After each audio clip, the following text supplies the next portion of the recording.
wouldn't say I'm excited. I'm like tired, long day. I know. That's one thing we have to be mindful of. A lot of people behind the scenes.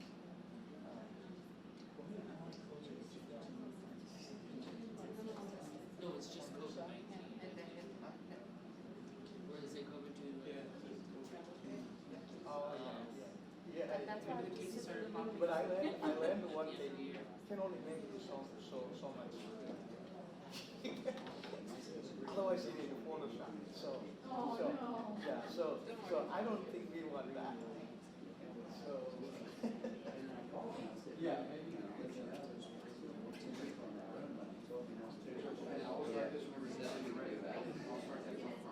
is.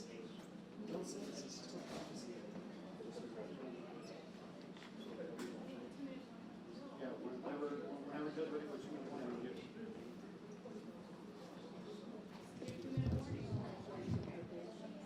You need us to move those microphones? No, you can move that away, that's, This is a live one? no, they're all live. No, this one's not live. This is to the speaker up front, this one is not live. Okay. So the cameras are going to be live, so we're going to do an warning. Okay, so Okay. this is your 2-minute warning. We will have questions afterwards, so thanks for respecting the social distancing, I really appreciate that. Again, we're going to have county judge, Corbin County Sheriff, district attorney, our flag house, and our local health authority. 2 minute warning.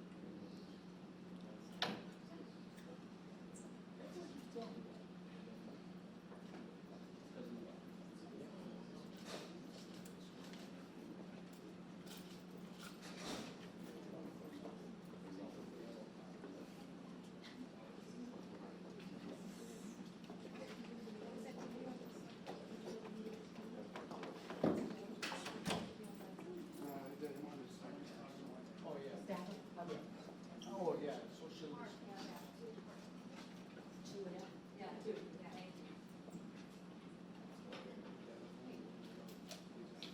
I don't know if you're gonna go that far.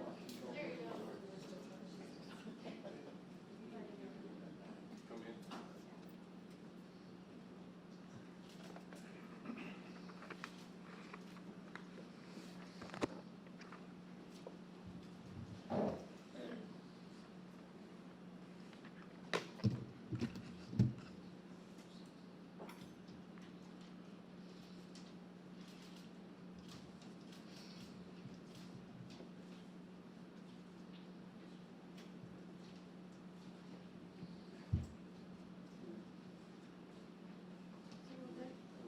Everyone okay? Yeah. Okay. Okay.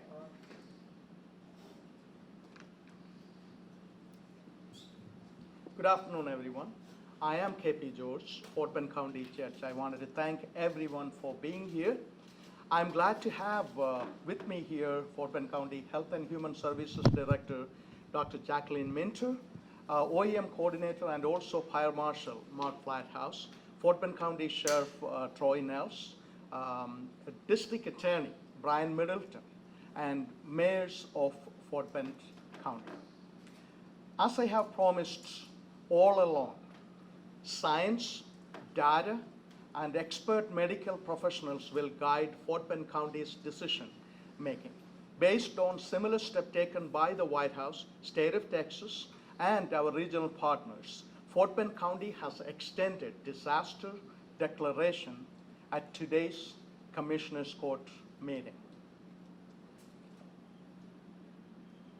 Additionally, as we listen to our expert and the science, there is enough evidence of community spread in our region to enact the order to slow the spread of COVID-19, so our health system is not overwhelmed. The science of slowing down the community spread in the region requires action, and under the advice of medical professionals and under State of Texas Government Code Chapter 418, we are issuing an order to do the following.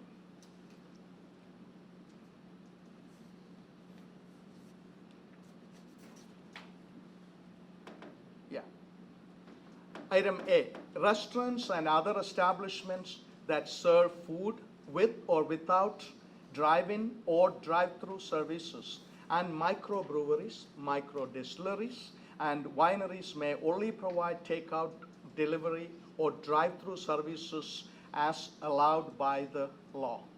Item B, all bars, adult entertainment establishments, and other business establishments that serve alcohol and do not serve food shall close, including nightclubs, lounges, taverns, arcade, private clubs, athletic facilities, and gymnasiums. In order to effect, this order is going to be effective as of tonight midnight and continuing until 11:59 of April 1st, 2020, and terminated otherwise an earlier order is being applied. This is going to be applied to all unincorporated and incorporated areas of and all boundaries of Fort Bend County. I've spoken to Sugar Land Mayor Joe Zimmerman, and who is in full agreement with this order and will follow the suit shortly. Minimizing the spread of COVID-19 is something that government officials cannot do it alone. Enacting this order will protect our emergency and medical professionals and those at higher risk of becoming seriously ill from COVID-19. From White House to our regional partners, we agree that this situation requires all of us, including the young and healthy, to follow and make sacrifices to our community and going to remain healthy and also intact. We must listen to the science, data, and medical expert to ensure we do all that we can to flatten the curve and the spread of COVID-19. The Fort Bend County Sheriff's Office, Fort Bend County Fire Marshal's Office, and other law enforcement agencies in Fort Bend County will be charged to enforce this order. While restaurants will become takeout and delivery, grocery stores will remain operational and as stocked as possible. We will continue to allow science, not fear or panic, to drive our decision-making in Fort Bend County. I want to continue to let the community know that Fort Bend County is doing everything possible and also constantly monitoring the situation to possibly to protect our residents. We need everyone to do their part. With that, I will bring forth our Health and Human Services Director, Dr. Jacqueline Minter. Dr. Minter? Thank you, Judge. As you are all well aware, the situation with COVID-19 is evolving rapidly, daily, and moment to moment. In the 2 weeks since Fort Bend County announced our first case of COVID-19, the number of cases in the Houston region has grown to approximately 30, and sadly today includes one death to a resident of Matagorda County. Fort Bend County currently has 10 cases, with the last result coming in late yesterday evening. This 10th case is to a woman under 30 years of age with a history of international travel and contact to confirmed COVID-19 cases. She experienced mild symptoms, which have since resolved, and she is in isolation at home.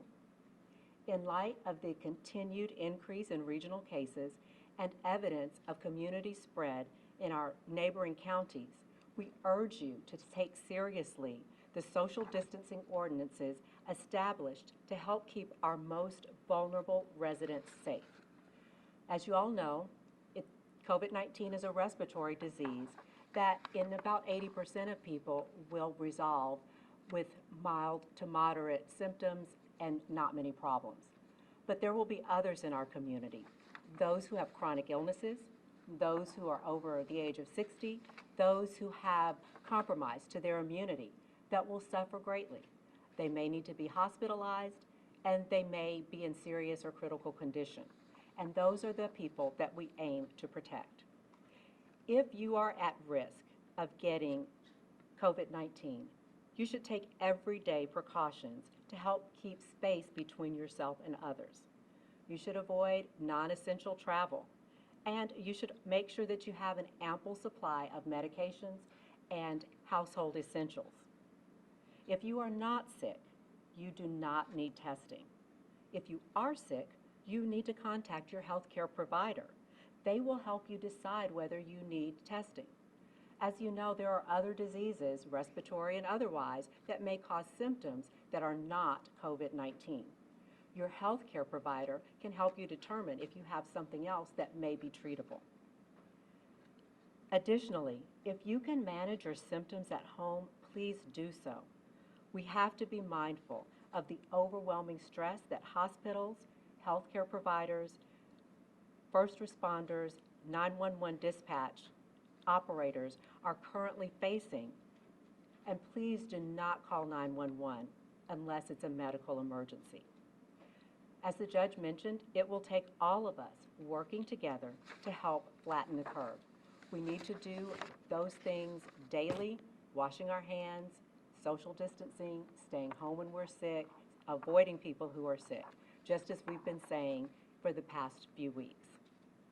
The ordinances that the judge outlined are being put in place for a limited amount of time and have been demonstrated to help flatten the curve for peak disease incidents. Our intent is to keep Fort Bend County safe by greatly reducing the opportunity for coronavirus to infect our residents. By doing so, we can minimize the lasting and sometimes devastating impact that has occurred in other communities across the globe.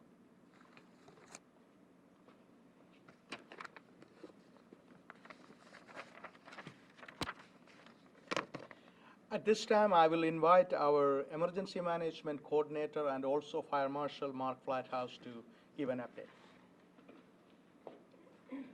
Good evening. A couple things from the Emergency Operations Center. Today we moved our Emergency Operations Center to level 2 readiness, to higher readiness, to supplement the support Health and Human Services and the County Judge's operations as we move forward, along with the partnership with the jurisdictions and making sure the communication maintains throughout this event. As we kind of move forward and with the directions given by the county judges and HHS today, we're going to be working with the law enforcement agencies along with our sheriff as working with this order with the local clubs, bars, and everything he mentioned at the beginning of the press conference. As we move forward, we're here to support and keep communications going, keep coming together and getting the information out. And that's what I have to report at this time. Thank you. And as you all know, this kind of trying times, our law enforcement officers, law enforcement authority play a major role. And I just wanted to invite our Fort Bend County Sheriff Troy Nels to give an update on his perspective and what they're doing to combat the situation. Sheriff. Okay. I will keep my comments brief, but I'll be open up to any questions that you have. But the Fort Bend County Sheriff's Office, we have 826 personnel. We are operating as normal. I do not have any employees that are experiencing any type of symptoms or anything at this time. And of course, we're going to be continuing to travel our county roadways and make sure that the community is safe and that the county judge's orders are followed through with as it relates to restaurants and things of that nature to make sure that we mitigate risk to the people here in Fort Bend County. Thank you, Sheriff. And I just wanted to invite at this point Brian Middleton, Fort Bend County District Attorney, to give an update. Good afternoon. I'm Brian Middleton, Fort Bend County District Attorney. I want to let the public know that the District Attorney's Office is complying with the guidelines. We've extended our hours and we'll be working 7 days a week. We're working hard. Also want to remind the community that a disaster declaration has implications and triggers enhanced penalties to criminals. If you commit a criminal offense during this time, you will face enhanced punishment. The District Attorney's Office will utilize those enhanced statutes and will seek the harshest punishment allowed by law. This crisis is severe. Anxiety is high. And the last thing that we should be worried about is criminal conduct. People should feel safe in their homes and their possessions. So this is a warning to criminals. If you come to our county and you break the law, be prepared to deal with the harshest punishment allowed by law. We need to respect our men and women of law enforcement and our first responders. We don't know where this crisis will end. We want to have our resources available to deal with health issues and not with criminal conduct. So we ask for your cooperation and to avoid circumstances that necessitate the involvement of law enforcement. So as we get set to comply with these shutdown orders and we become confined to our homes, remember to behave, find ways to relax and avoid conduct that may necessitate the involvement of law enforcement. We don't want them exposed to the virus either. So we're asking for peace, and we're asking for people to obey the law during this time. Thank you.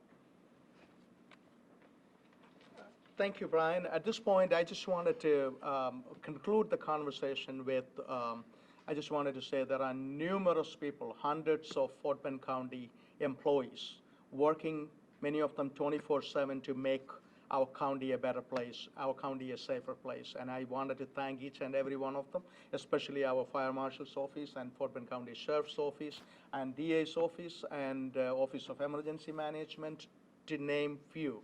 And so I just wanted to thank with that, and thank you for the media to be here. And with that, we will open up for a few questions. If any restaurant, bar, or any other entity defined in this order goes against the order and stays open for whatever reason, what are they facing? What kind of issues could be there? Yeah, traveling around the county over the last 12 hours, whether it's up in Katy or here in Richmond, many of these establishments have taken these steps already. They haven't, it didn't need a county government to tell them to close their business. They've taken these proactive measures on their own.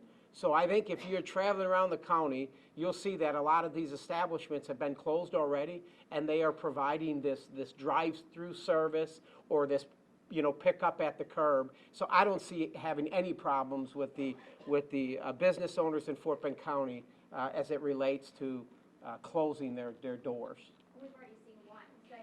So what Give me an example and I'll address that. Yeah, there's a local owner who has two establishments, one in Katy and one closer Okay. to Fort Bend County area. They are staying open. I believe that they put it all over social media. Yeah. I went in there today myself. About a dozen people were in there eating at the bar. Well, that's good. They can do it today, but I'll guarantee you we're going to have a conversation, and I'm sure that they're going to comply with the law.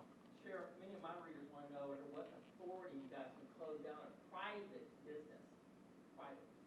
Well, that's the county judge, but we're talking about these establishments, whether it's the Chick-fil-A's, the McDonald's, that's what I'm talking about. And most of these businesses have already taken action on their own. So you could maybe have these onesies or twosies that you're referencing here, but I'm sure that once they hear what was said by the county judge this evening, that people are going to do the right thing for the right reason. Folks, this isn't a game we're talking about here, and let's be adults about this and all grow up and do the right thing. So could they be fined? Could they lose liquor licenses? I think once we have that interaction with that owner or whoever that may be, and all of a sudden they don't feel like they want to comply, then I'm sure I'll be reaching out to the district attorney's office and or anyone else to try to get some guidance from that point forward. But it's going to be okay. I can assure you that. It's going to be okay. Looking for more information on testing sites. Are you guys working on drive-through testing capabilities as well? What's the update on that? Dr. Minter, you wanted to address that? So just like with our regional partners, we're definitely working on testing capabilities. Currently, there's a regional testing capabilities that are trying to come online before the end of this week. The problem that most all of us are having is the limited availability of PPE, or personal protective equipment. Obviously, we don't want the healthcare providers who are doing the testing to come down with the disease. We have learned in probably the past 2 or 3 hours that we are supposed to be getting PPE.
Any other question? One question. Yeah, please go ahead. You asked about the private clubs. Are you referring to the order by the county judge? That term, private club, is a term of art defined by the Texas Alcoholic Beverage Code. People who get that private club license are subject to regulation. No, private business, sir, private business. Okay. The disaster declaration gives the government great authority to protect the public. So that's the ultimate authority for it. Okay? Any more questions? Okay. Yeah, Christy. Dr. Minton, what is your greatest concern looking forward as these things evolve? What's your greatest concern? My greatest concern is for the vulnerable people in our population. We have seen throughout the globe, when we don't take these measures, what happens to those vulnerable people. The young people will do well. They may go in and pass it to someone else that will go into a nursing home, and we've seen the devastation that would happen in that area. So that's my greatest concern. Dr. Mentor, what's the next step if this does not work and they're getting viruses? What's up? Right, well, it's been shown to work. It's been shown actually that this If it does work. What's the next step? Do you restrict travel? What's up? Well, travel's been restricted. Social distancing by this ordinance has been shown to work. So it hasn't been shown that this doesn't work. We go ahead and end this here. Thank you. Thank you for being here, appreciate it.